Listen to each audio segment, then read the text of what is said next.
오늘 우리에게 주신 하나님의 말씀은 역대하 13장의 말씀입니다. 역대하 13장 1절로부터 18절까지의 말씀입니다. 구약성경 671페이지에 있습니다. 역대하 13장 1절부터 18절까지의 말씀입니다.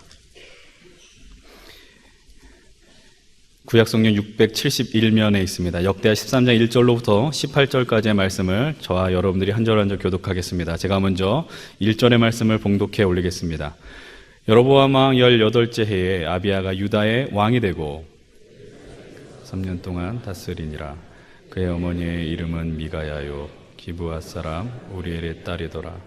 아비야가 여로보암과 더불어 싸울세. 아비야는 싸움에 용감한 군사 40만 명을 택하여 싸움을 준비하였고 여로보암은 큰 용사 80만 명을 택하여 그와 대진한지라. 아비야가 에브라임 산중 스마일 산 위에 서서 이르되 여로보암과 이스라엘 무리들아 다 들으라. 이스라엘 하나님 여호와께서 소금 언약으로 이스라엘 나라를 영원히 다윗과 그의 자손에게 주신 것을 너희가 알 것 아니냐. 다윗의 아들 솔로몬의 신하 느밧의 아들 여로보암이 일어나 자기의 주를 배반하 남분꾼과 잡배가 모여 따름으로 스스로 강하게 되어 솔로몬의 아들 르호보암을 대적하였으나 그때 르호보암이 어리고 마음이 연약하여 그들의 입을 능히 막지 못하였었느니라. 이제 너희가 또 다윗의 자손의 손으로 지타세 나라를 대적하려 하는도다. 너는 큰 무리요 또 여로보암이 너희를 위하여 신으로 만든 금송아지 너야. 너희가 아론 자손의 여호와의 제사장들과 레위 사람들을 쫓아내고 이방 백성들의 풍속을 따라 제사장을 삼지 아니하였느냐. 누구를 막론하고 어린 수송아지 한 마리와 순양 7마리를 끌고 와서 장립을 받고자 하는 자마다 허무한 신들의 제사장이 될 수 있도다.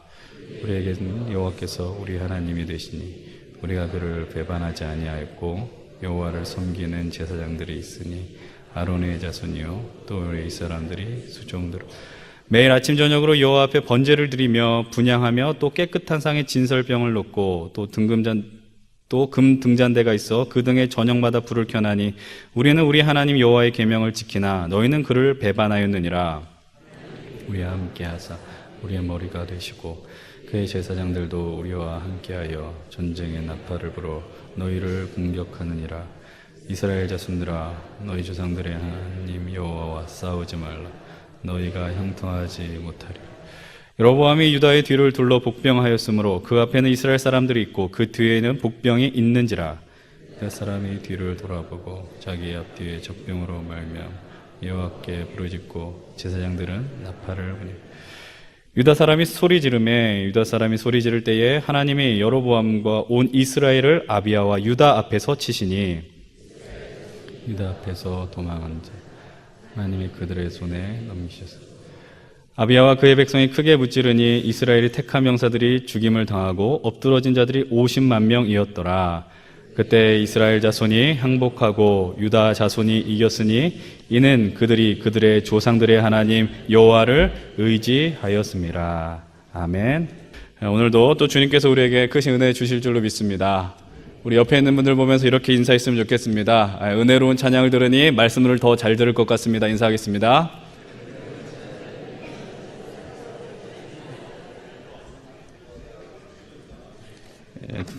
찬양대가 제일 열심히 하시네요. 네. 이 늦은 시간 오신 건 참 힘드시죠? 많이 피곤하실 거라고 생각합니다. 그렇지만은 말씀의 능력, 또 우리가 이 예배를 통해서 또 하나님의 그 교감, 하나님과의 교제를 통해서 우리가 좀 회복하고 또 힘을 얻을 수 있는 귀한 시간이 되길 주님을 간절히 부탁을 드립니다. 오늘 우리가 선택한 본문은 역대하 13장의 말씀입니다. 그 가운데 중심이 되는 인물은 바로 아비야라는 인물이죠. 오늘 우리가 선택한 본문 바로 앞에 있는 12장 16절의 말씀을 보면 우리는 그가 르호보암의 아들이 되고 르호보암에 이어서 남유다의 두 번째 왕이 된다라는 것을 발견할 수가 있습니다. 근데 오늘 말씀의 중심 인물인 아비야에 대해서 언급해 주는 본문이 역대하 13장의 말씀만이 아니라 열왕기상 말씀에도 등장한다라는 것이죠. 우리가 짧게 보긴 하겠지만은 잠깐 이 본문을 체크하시고 열왕기상 15장을 잠깐만 보도록 하겠습니다. 열왕기상 15장 구약성경 541페이지입니다. 541페이지. 아비야에서 언급하는 것이 이제 15장 1절부터 8절까지의 말씀입니다. 열왕기상 15장 541페이지입니다. 구약성경. 그곳에서 어떤 아비야에 대해서 어떻게 묘사를 하는지 우리 한번 이 말씀을 기억하면서 오늘 설교를 나누셨으면 좋겠습니다. 3절의 말씀을 한번 같이 읽었으면 좋겠습니다. 3절 함께 보겠습니다. 시작. 아비암이 그의 아버지가 이미 행한 모든 죄를 행하고 그의 마음이 그의 조상 다윗의 마음과 같지 아니하여 그의 하나님 여호와 앞에 온전하지 못하였으나. 오늘 여기서는 아비얌이라고 표현이 됩니다. 그런데 역대하에서 봤었던 아비야와 동일한 인물이 되는 것이죠. 그런데 아비야를 향해서 주는 말씀이 뭐라고 이야기를 합니까? 그의 아버지 르호보암이 행한 죄를 아비야도 저질렀다라고 분명하게 성경 기자는 이렇게 고백하고 있습니다. 기록하고 있어요. 그의 마음이 다윗과 같이 못했다. 더 분명하게 하나님 앞에 온전하지 못했다고 성경은 설명해 주고 있습니다. 여러분, 이것을 기억하고 이 본문, 이 3절의 말씀 구절을 기억하고 오늘 본문을 보게 되면 좀 이상하다라는 것을 느끼셔야 됩니다. 왜냐하면 다른 분위기의 이야기가 역대하에서 진행이 되기 때문이죠. 사실 역대기에 오늘 우리가 읽은 본문은 열왕기의 본문에는 나오지 않는 이야기입니다. 오늘 우리가 본문을 나누기 전에 역대기 말씀이 왜 기록되었는가를 잠깐 언급을 하려고 합니다. 그런 것들을 이해하시고 말씀을 들으시면 도움이 되실 거라고 생각을 합니다. 시간 관계상 앞쪽에서 제가 말씀을 드리면 우리들이 성경을 보면서 열왕기의 이야기와 역대기의 이야기가 겹친다는 것을 어렵지 않게 발견하실 수 있을 겁니다. 조금 더 분명하게 쉽게 말씀드리면 사무엘 상하에 나오는 다윗의 이야기는 역대상에 나오게 되고요. 그 다음에 열왕기 상하의 분열 왕국 솔로몬 이후의 이야기들은 역대하의 중심축이 되더라라는 것이죠. 근데 왜 동일한 이야기가 이렇게 성경에 나오게 될까요? 좀 쉽게 이해한다면은 열왕기서는 그 사건이 일어난 시점으로부터 조금 가까운 시간에 쓰여진 글이 열왕기가 되고요. 조금 뒤에 쓰여진 글이 바로 역대기서다라고 이해하시면 됩니다. 그렇다면 왜 역대기를 기록한 저자가 열왕기의 것을 만족하지 못하고 역대기를 기록했는가라고 우리 한번 질문을 던질 필요가 있습니다. 역대기를 이해하기 위해서는 우리가 이스라엘 역사를 잠깐 기억하셔야 됩니다. 이스라엘이 통일 이스라엘에서 남과 북으로 분열되었다는 것을 기억하실 겁니다. 결국 어떻게 되죠? 다 망하게 됩니다. 북이스라엘은 아스로에 의해서 망하게 되고 남유다는 바벨론에 의해서 망하게 되죠. 망한 후에 그들의 신분은 바로 포로 신분이 됩니다. 그러나 하나님의 은혜로 70년 포로 생활을 마무리하고 그들이 예루살렘으로 돌아오게 되죠. 정확하게 말하면 자원한 자들이 예루살렘으로 돌아오게 됩니다. 그들이 예루살렘으로 돌아와서 무엇을 하느냐? 바로 회복의 역사를 하는 거죠. 예루살렘을 회복하는 것입니다. 예루살렘은 그들에게 있어서 심장과 같은 곳이죠. 쉽게 표현한 마음의 고향과 같은 곳입니다. 그리고 예루살렘은 하나님과 백성들이 만나는 은혜의 장소입니다.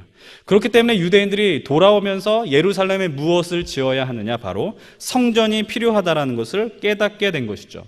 근데 문제는 무엇이냐면 바로 현실이라는 겁니다. 현실은 너무나도 처참했어요. 포로 생활하는 가운데서도 그들이 많은 이야기들을 들었습니다. 귀에 못이 박도록 들은 것이 무엇이냐면은 너희들은 바로 하나님의 선택받은 백성들이다라는 것이죠. 조상들로부터 그리고 자기의 어른들로부터 다윗과 솔로몬 시대의 아주 어마어마한 영광의 이야기를 들었습니다. 그 이야기를 듣고 자란 자들이 이제 예루살렘으로 돌아와 성전을 지으려고 했습니다. 막상 현실은 어떤가요? 암담하고요. 화려함이 아니고 초라함이 너무나도 있었습니다. 하나님의 백성이 아니라 그냥 포로 신분으로 바벨론 땅에서 그냥 살았은 것이 훨씬 좋았을 것이다 라는 마음이 드는 것이죠. 그때 한 인물이 등장하게 되는 것입니다. 그 인물이 등장해서 이스라엘이 어떤 민족이냐, 그 민족성을 회복하기 위해서 바로 기록한 책이 바로 역대기서라는 겁니다. 역대기를 통해서 그들의 하나님 나라의 그리고 하나님 백성의 정체성을 회복시키겠다라는 것이죠. 여러분, 역대기를 열면은 처음에 어떤 것이 나옵니까? 여러분, 우리가 이게 잘 안 열어봐서 그런데 여러분들 성경 통독할 때 제일 좌절되는 부분이 어디예요? 족보 부분이거든요. 족보 부분. 여러분들 역대기를 열면은 족보가 무려 1장부터 9장까지 펼쳐지게 됩니다. 여러분, 근데 그 족보를 왜 기록했을까요? 아무 생각 없이 기록한 것이 아니라는 겁니다. 쉽게 말하면 왜 기록했느냐? 너희들은 뼈대 있는 가무냐라고 이야기하기 위해서 그 족보를 기록했다라는 거예요. 여러분, 역대기는 열왕기의 내용을 다 기록하진 않았습니다. 보충했을 따름이고요. 또 북이스라엘의 역사는 다 빼버렸습니다. 이 말의 의미는 남유다만이 정통성 있는 왕조라는 것을 강조하기 위함입니다. 일단 우리가 역대기를 볼 때 중요하게 생각해야 되는 것이 무엇이냐면은 예배라는 관점을 놓쳐서는 안 됩니다.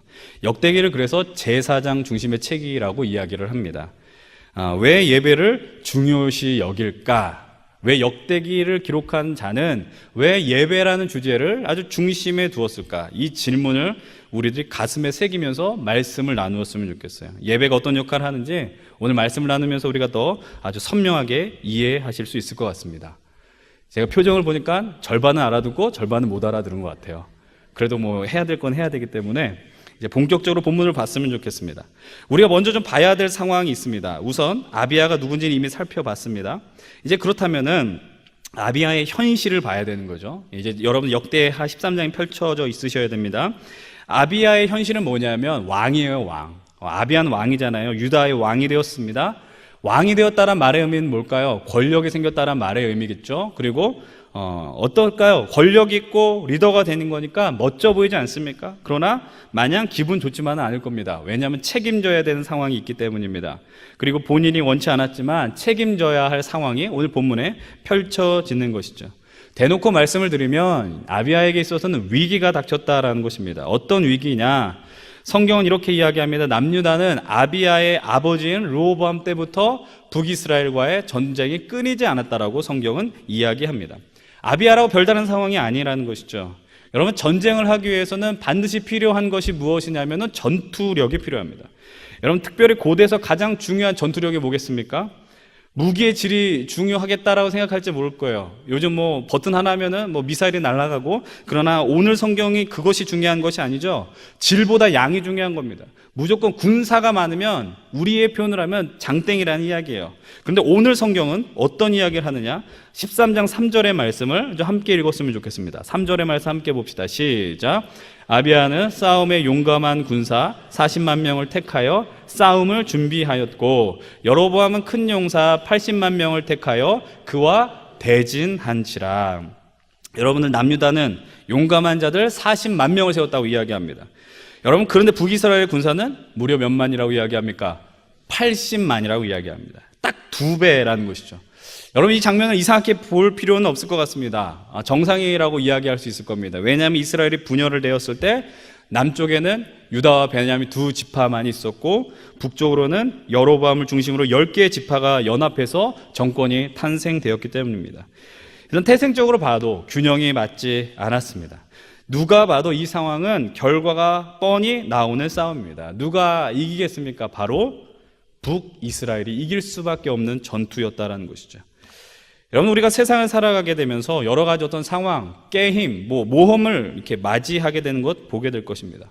근데 오늘과 같이 40대 80, 어떤 어드밴티지도 없고, 이런 환경 속에서 여러분이 만약에 게임을 한다, 어떤 경기를 펼친다, 여러분, 그런데 결과가 뻔한 게임이 있거든요. 결과가 뻔한 경기가 있다라는 겁니다. 여러분들이 살아가면서 그거 이미 결과가 뻔한 거, 지고 싶은 게임을 하려고 하는 분들은 거의 없을 겁니다. 본능상 다 이기고 싶어 하더라라는 것이죠.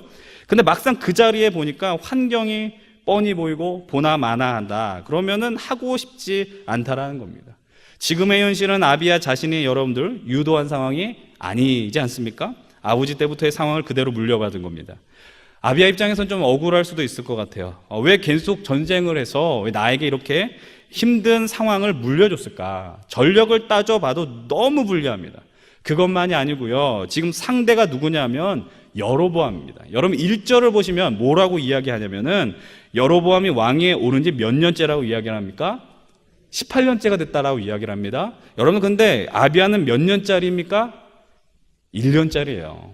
그러니까 여러분들 이 말의 의미가 뭐냐면은 여로보암은 전쟁에도 능숙하고 리더십이 어느 정도 공고히 됐다라는 것입니다. 나름의 힘이 있고 자신감도 있다라는 것이죠.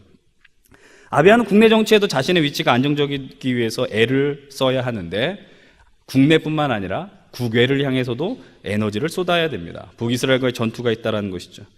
여러분, 상대 지휘관은 왕은 백전노장의 여로보암입니다. 여러분들이 한번 이 전쟁에 베팅을 해보십시오. 당연히 도박하라는 이야기는 아니죠. 도박하시면 안 되는데, 그런데 한다라고 치시고, 여러분이 여기 돈을 건다면 누구에게 거시겠습니까? 왜 안 거시죠? 예, 누구한테 거시겠어요? 북이스라엘에게 걸어야죠. 예, 지휘관도 좋고 숫자도 많고. 여러분, 이런 상황을 여러분 머릿속에 담아두고 이제 4절 이후부터의 내용을 한번 살펴봤으면 좋겠습니다. 여러분, 아비야가 어떤 일을 벌이는지 4절의 말씀 함께 읽어봅니다. 4절 시작. 아비야가 에브라임 산 중 스마라임 산 위에 서서 이르되 여로보암과 이스라엘 무리들아 다 들으라. 여러분들 산 위에 올라갑니다. 왜 산 위에 올라갔을까? 4절 후반부에 분명히 나옵니다. 서서 이르되 이스라엘 무리들아 들으라. 여로보암과 북이스를 향해서 뭔가 이야기를 하려고 한다라는 것이죠. 여러분, 원래 고대 전쟁을 할 때는 산 위에서 전쟁하지 않습니다. 평지에서 하게 되어 있습니다. 그런데 왜 아비야가 높은 곳에 올라가느냐? 할 이야기가 있다는 것이죠. 여기서도 여러분 상상력을 발휘해 보십시오. 여러분들 그 산에 올라가서 아비야가, 내가 아비야라면 어떤 이야기를 외쳐야 될까? 한번 상상해 보십시오. 당장 나와서 나랑 한판 붙자라고 하는 게 정상적인 반응일까요? 아니면 한 번만 살려주십시오? 아니면 요번에만 좀 봐달라고 해야 하는 것일까요? 이것도 하나만한 질문 아닙니까? 이미 봐도 뻔한 내용이잖아요. 살려달라고 해야 된다는 것이죠. 이번에는 내가 판단착오를 했으니까 집에 돌아가고 한번 잘 생각해 보라라고 설득을 해야 합니다. 근데 아비야가 지금 뭐라고 외치느냐? 5절을 한번 같이 봅니다. 5절 함께 읽어보겠습니다. 시작. 이스라엘 하나님 여호와께서 소금 언약으로 이스라엘 나라를 영원히 다윗과 그의 자손에게 주신 것을 너희가 알 것 아니냐? 남유다의 현재 상황을 지금 이야기를 하고 있습니다. 그가 먼저 이야기하는 것은 우리들이 하나님과 맺은 약속이 있다라는 거예요. 다윗과 그의 자손들로부터 얻은 약속, 그것은 무엇이냐? 영원히 너희들에게 하나님의 나라를 약속했다라는 사실입니다. 근데 이후에 6절로부터 7절까지 생긴 문제에 대해서 언급을 하고 있는 것이죠. 우리에게 이런 약속이 있었는데 여로보암이 그것을 배신하였다. 이렇게 분열된 것은 여로보암만의 잘못은 아니지만 여로보암에게 있다라고 아주 이렇게 분명하게 이야기를 하고 있는 것입니다. 자기 아버지인 르호보암에게도 참 최대한 예우를 갖추면서 이야기를 하고 있지 않습니까? 7절 후반절에 보면 르호보암이 어리고 마음이 연약해서 그들의 임을 능히 막지 못했다라고 설명해 주고 있습니다. 이것을 통해서 아비야가 이야기하는 것은 무엇이냐면 이런 거예요. 너희들은 아무것도 아니고 우리들이 정통성 있는 사람들이야 라고 이야기하고 있는 겁니다. 그럼 너희들은 어떤 존재냐? 7절에 이렇게 이야기하잖아요. 너희들이 남봉꾼과 잡배가 모여서 여로보암을 따랐다라고 이야기하는 겁니다. 다른 번역에서 이렇게 표현합니다. 불량배들이 모였다라는 거예요. 그러니까 너희들은 정말 아무것도 아닌 자들이고 우리 남유다가 진짜다라는 관점에서 지금 아비야가 선포하고 있는 것입니다. 이제 그 말씀 넘어가서 이제 8절로부터 9절은 아비야가 북이스라엘에 대한 이야기를 하고 있는 것이죠. 8절로부터 9절의 말씀 한번 읽어봅시다. 8절로부터 9절 시작. 이제 너희가 또 다윗의 자손의 손으로 다스리는 여호와의 나라를 대적하려 하는도다. 너희는 큰 무리요 또 여로보암이 너희를 위하여 신으로 만든 금송아지들이 너희와 함께 있도다. 너희가 아론 자손인 여호와의 제사장들과 레위 사람들을 쫓아내고 이방 백성들의 풍속을 따라 제사장을 삼지 아니하였느냐?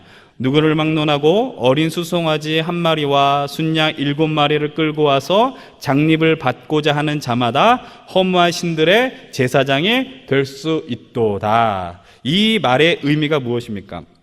여로보암이 왕이 되자마자 한 일을 지금 아주 압축해서 표현하는 거예요. 여로보암이 왕이 되자마자 무엇을 했느냐? 자기의 땅에는 예루살렘이 없잖아요. 예루살렘으로 사람들이 예배를 하러 가기를 원하니까 그래서 단인 베델과 단에 금송아지를 만들어 놓고 예배하게 하는 겁니다. 그런데 문제는 뭐냐면 거기서 그 제사를 맡아 주어야 하는 제사장들이 이 제사를 거부하고 남유다로 다 망명하게 되는 것이죠. 여러분, 원래 제사장은 누가 되어야 되느냐? 레위 지파들이 해야 되는데 레위 지파가 없는 것이 되는 것이죠. 그래서 그들이 택한 방법은 뭐냐면은 아무나 제사장을 세우는 거예요. 돈을 갖고 오고 어떤 능력이 있으면 제사장이 되는 겁니다. 우리로 이야기를 하면은 목사직을 돈으로 사고 팔고 하고 있는 것이다라는 것이죠. 지금 여로보암이 하는 일이 뭔지 아십니까? 북이스라엘이 한 일이 무엇인지 아십니까? 바로 예배를 훼손했어요. 예배를 망가뜨렸다고요? 하나님의 영광을 짓밟아 버린 것입니다. 지금 아비야가 그것을 지금 북이스라엘을 향해서 고발하고 있습니다. 아비야가 그런데 여기에서 자신의 외침을 멈추지 않습니다. 다시 남유다의 모습을 이야기합니다. 또 10절로부터 11절인데요. 한번 같이 읽어봅시다. 시작. 우리에게는 여호와께서 우리 하나님이 되시니 우리가 그를 배반하지 아니하였고 여호와를 섬기는 제사장들이 있으니 아론의 자손이요 또 레위 사람들이 수종들어 매일 아침 저녁으로 여호와 앞에 번제를 드리며 분향하며 또 깨끗한 상에 진설병을 놓고 또 금 등잔대가 있어 그 등에 저녁마다 불을 켜나니 우리는 우리 하나님 여호와의 계명을 지키나 너희는 그를 배반하였느니라. 여호와께서 우리의 하나님인데 너희들은 하나님의 말씀 지키지 않았고 우리는 다 따른 자들이야 라고 이야기하는 겁니다. 자부심도 있어 보입니다. 너희들은 하나님을 버렸다라고 이야기합니다. 그러니까 너희들과 우리는 질적으로 다르다라고 지금 이야기하고 있는 것이죠. 그러면서 다시 한번 자신들과 북왕국의 차이를 분명하게 하는 것입니다. 아비야가 말한 내용의 전개를 보십시오. 자신의 현실을 분명하게 직시하고 상대방의 약점을 고발하고요, 그리고 상대방과 다른 우리의 강점을 이야기하고 있는 것입니다. 그런 가운데 아비야가 선포하는 것이 무엇입니까? 12절을 말씀입니다. 함께 12절 읽어봅니다. 시작. 하나님이 우리와 함께하사 우리의 머리가 되시고 그의 제사장들도 우리와 함께하여 전쟁의 나팔을 불어 너희를 공격하느니라. 이스라엘 자손들아 너희 조상들의 하나님 여호와와 싸우지 말라. 너희가 형통하지 못하리라. 여기서 말하는 이스라엘은 북이스라엘을 의미하는 것입니다. 이 말씀만 보면 전쟁의 향배가 누구로 쏠리는 것처럼 느껴지십니까? 남유다가 이긴 것처럼 보여요. 처음에 제가 뭐라고 말씀드렸습니까? 남유다가 절대적으로 불리하다고 말씀드렸는데 지금 우리가 아비야의 이야기를 지금 읽어내려갔는데 여러분들 판단할 때 어떠십니까? 남유다가 다 이긴 싸움 같더라라는 것이죠. 하나님이 우리와 함께 하시고 우리의 머리가 되신다. 그리고 뭐라고 이야기합니까? 제사장들도 우리와 함께하고 나팔을 불어서 너희들을 공격한다. 엄밀히 경고합니다. 너희들은 하나님과 싸우지 말아라 라고 이야기합니다. 여러분 아까 제가 뭐라고 이야기했습니까? 우리가 뭐라고 말했느냐? 아비야가 지금 현실을 분명하게 인식했다면 산 위에 올라가서 뭐라고 이야기했어야 된다고요? 우리가 질 것 같으니까 너희들 좀 돌아가십시오라고 좀 이야기해야 된다는 것이죠. 근데 그 예상과 완전히 다른 내용이 오늘 성경에 나오게 됩니다. 왜 이런 이야기가 나오게 됐을까요? 아니 아비야의 자신감은 도대체 어디에서 나오게 된 것입니까? 여러분 그 근자감이라는 단어 아십니까? 근자감? 그게 뭡니까? 근거 없는 자신감이거든요. 그럼 아비야가 근거 없는 자신감을 가지고 지금 이렇게 이야기했을까? 무작정 들이대는 것인가? 근데 여러분들 우리는 이미 말씀 시작할 때 처음부터 답을 이야기하고 시작을 했습니다. 여러분 역대기에 관심 있는 게 뭐라고 이야기했어요? 예배에 대해서 관심 있다라고 말씀드렸습니다. 여러분 지금 아비야가 강조하는 건 뭐냐면 11절 다시 한번 보십시오. 뭐라고 이야기합니까? 우리가 매일 아침 저녁으로 여 앞에 번제를 드린다라는 겁니다. 지금 아비야는 예배에 대한 이야기를 아주 강력하게 선포하고 있고요. 그 예배를 통해서 우리들이 하나님이 우리와 함께 하시고 또 누가 있느냐? 우리에겐 제사장이 있어서 나팔을 불고 공격하더라. 남과 북의 아주 질적인 차이를 아주 명백하게 보여주고 있더라라는 것이죠. 그들은 율법에 기록된 대로 하나님을 구합니다. 제사를 드립니다. 여러분 지금 우리들이 주님 앞에 나와서 지금 무엇을 하고 계십니까? 수요 기도에 하나님의 말씀과 기도, 하나님 앞에 영광을 돌리는 예배를 드리고 있는 것이죠. 여러분 우리가 하나님의 이름을 높이면서 그런 가운데 경험하시고 경험해야 하는 은혜가 있습니다. 그것이 무엇이냐? 바로 주님이 주시는 힘이라는 것이죠. 여러분들 이 자리에 있는 이유는 바로 주님이 주시는 그 힘을 경험하기 위해서라는 겁니다. 여러분 그런데 우리가 생각해 봐야 될 문제가 있습니다. 우리의 삶을 돌아보면서 아비야와 같은 현실에 놓일 때가 참 많다라는 것이죠. 아비야의 현실이 무엇입니까? 바로 40대 80으로 싸우는 거 아니에요? 40대 80으로 싸우는 거? 근데 우리도 그렇지 않습니까? 때론 40대 80일 경우도 있지만 20대 100, 아니 어떻게 말이 안 되는 상황이 우리를 압도할 때가 너무나도 많이 있다라는 것입니다. 여러분 우리의 현실 수많은 것들을 경험하지 않으셨습니까? 가고 싶은 직장의 실패, 대학의 실패, 결혼의 실패, 뭐 이거 좀 표현이 그러네요. 예. 여러분 현실의 무게가 우리를 누르고 있는 것이죠. 그런 현실 속에서 우리가 담대하게 나갈 때가 있다라는 것입니다. 아니 그런데 많이 나갔다라는 거예요. 어떻게 그렇게 나갈 수 있었을까요? 힘이 어렵고 참 무게가 있었는데 어떻게 나갈 수 있었을까요? 맨정신으로는 그것을 감당할 수 없었는데 감당했더라라는 것이죠. 과연 무엇이 그 일을 가능하게 했느냐? 우리가 하나님을 경험했거든요. 하나님이 어떤 분인지 경험했다라는 것입니다. 하나님 우리 인생에 은혜를 베풀어 주시고 엄청난 힘을 주셨다. 그 상황을 뚫고 갈 수 있는 힘을 주셨다. 그런데 그 힘이 어디로부터 나왔느냐 하면은 주님을 만나는 이 예배의 자리로부터라는 것이죠. 예전에 이런 말이 유행했었습니다. 예배 승리가 인생의 승리다라는 것이죠. 이것은 듣기 좋으라고 던지는 말이 아니라는 것이죠. 여러분, 틀린 말이 아닙니다. 우리가 예배를 통해 힘을 얻게 되고 그 자신감을 갖게 되면 현실은 변한 것이 없지만 그 가운데 주님이 우리에게 주신 그 담대한 이 모습들을 통해서 현실을 자신감 있게 뚫고 가는 것이라는 겁니다. 여러분, 이 자리에 어떤 마음으로 오셨습니까? 누가 나오라고 해서 나오셨습니까? 안 나오면 좀 찝찝해서 나오셨습니까? 여러분, 어떤 기대감으로 나왔는지 모르지만 여기 와서 여러분들 경험해야 되는 건 능력과 힘이에요. 주님이 주신 힘과 능력을 경험하셔야 된다는 겁니다. 지금 눈앞의 현실이 냉혹합니까? 그래도 여러분 일단 예배 감격에 빠지셔야 되죠. 말씀에 집중하셔야 되죠. 주님과 깊은 교제를 위해서 나가셔야 됩니다. 오늘도 주어지는 이 말씀을 여러분 바라보시고 그리고 그 말씀을 의지하여서 기도하십시오. 그럼 어떻게 됩니까? 힘이 생깁니다. 능력이 생깁니다. 근데 여러분들 그런 상황 속에서 현실이 너무 크잖아요. 너무 상반되고 이율배반적인 이야기 아닌가요? 여러분들 우리가 은혜를 받고 나가지만 우리의 현실은 바뀐 게 없습니다. 그렇다면 좀 위축되기 마련입니다. 오늘 남유다도 마찬가지인데 아비야가 아주 큰 소리로 향해 외치잖아요. 너희들 정신 차리고 하나님께 와라. 하나님 우리 편이다. 그런데 현실은 뭐예요? 여러분 13, 14절을 보면 어떤 이야기가 나오느냐? 여로보암이 남유다의 앞뒤를 둘러서 매복했다라고 이야기하고 있는 겁니다. 여러분들 아비야는 경험이 별로 없다니까요. 여로보암은 전쟁의 명수였다라는 것입니다.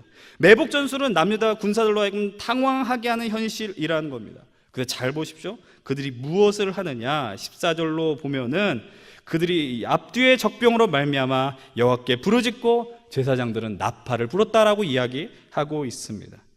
여러분, 나팔을 분다는 말의 의미는 뭐냐면은 주님이 이 싸움에 우리와 함께 하시더라라는 이야기예요. 여러분, 그랬더니 어떤 일이 벌어지느냐? 15절로부터 17절의 말씀을 아주 기쁜 마음으로 읽었으면 좋겠습니다. 15절로부터 17절 시작. 유다 사람이 소리 지를 때에 하나님이 여로보암과 온 이스라엘을 아비야와 유다 앞에서 치시니 이스라엘 자손이 유다 앞에서 도망하는지라 하나님이 그들의 손에 넘기셨으므로 아비야와 그의 백성이 크게 무찌르니 이스라엘이 택한 병사들이 죽임을 당하고 엎드러진 자들이 50만 명이었더라. 하나님이 치셨어요. 누구를 치셨어요? 북이스라엘을 쳤습니다. 도망쳤습니다. 그리고 아비야와 그의 백성들은 북이스라엘을 향해서 승리를 거두었습니다. 근데 그 결과 죽임 당한 자들이 몇이라고 지금 성경은 이야기하고 있습니까? 50만 명이라고 이야기하고 있습니다. 여기에서 잠깐 숨을 돌려보시고 산수 공부를 해봅시다. 여러분, 우리가 이 놀라운 역사 앞에서 숫자를 떠올려 보십시오. 앞서 이야기했던 숫자가 있습니다. 몇 대 몇이라고 이야기했습니까? 40대 80이라고 이야기했습니다. 남유다가 절대 열세였고요. 전략도 부족했고요. 모든 것이 부족했습니다. 그런데 지금 스코어를 보십시오. 몇 대 몇입니까? 제가 어려운 질문을 드렸어요. 다시 한번 말씀드릴게요. 40대 80이었어요. 그런데 상대가 50이 사라졌어요. 그럼 몇 대 몇입니까? 40대 30입니다. 이것을 우리가 뭐라고 이야기해요? 역전이라고 이야기합니다. 역전. 지금 역전된 거죠. 여러분 흔히 이런 표현 들어보셨을 것입니다. 역전시키는 하나님. 여러분 근데 하나님이 제대로 역전시켜 주셨어요. 그래서 이것을 우리가 뭐라고 표현해요? 승리라고 이야기합니다. 하나님이 남유다를 향해서 승리를 허락해 주셨다라는 사실이죠. 여러분 이런 말씀을 들으면 우리가 용기가 납니다. 그러나 우리의 상황은 어떻습니까? 지금 40대 80의 상황 때문에 갑갑한 분들 계시지 않아요? 답이 없고 현실의 벽은 너무나도 크고 예배를 통해서 힘을 얻는다라고 이야기했지만 그런데 이 이야기를 듣고 오늘 문을 열고 집으로 갔더니 여전히 40대 80이 그대로인 것 같더라라는 것입니다. 약간의 두려움을 느끼게 됩니다. 그것은 정직한 반응이죠. 우리가 하나님 앞에서 예배 자리에서 늘 정직하셔야 돼요. 삶의 자리도 예배 자리로 생각하면서 여러분 마찬가지인데 아무리 힘을 얻고 직면할 용기를 얻었지만 스코어는 그대로인 경우들이 많이 있습니다. 세상에 수많은 사람들이 큰 소리를 아주 뻥뻥 치고요. 그런데 막상 현실에 부딪히면 아무 말 못하는 사람들이 꽤 많습니다. 근데 여러분들 우리들은 달라야 합니다. 우리들도 당황스럽지만 두렵지만 달라야 됩니다. 왜냐하면 우리들이 그 순간에 취해야 될 태도가 분명하게 있기 때문입니다. 우리들도 해야 할 것이 무엇이냐? 우리들도 나팔을 불어야 되고요. 우리들도 부르짖어야 되더라라는 겁니다. 하나님을 향해서 절박하게 부르짖고 기도해야 한다라는 사실이죠.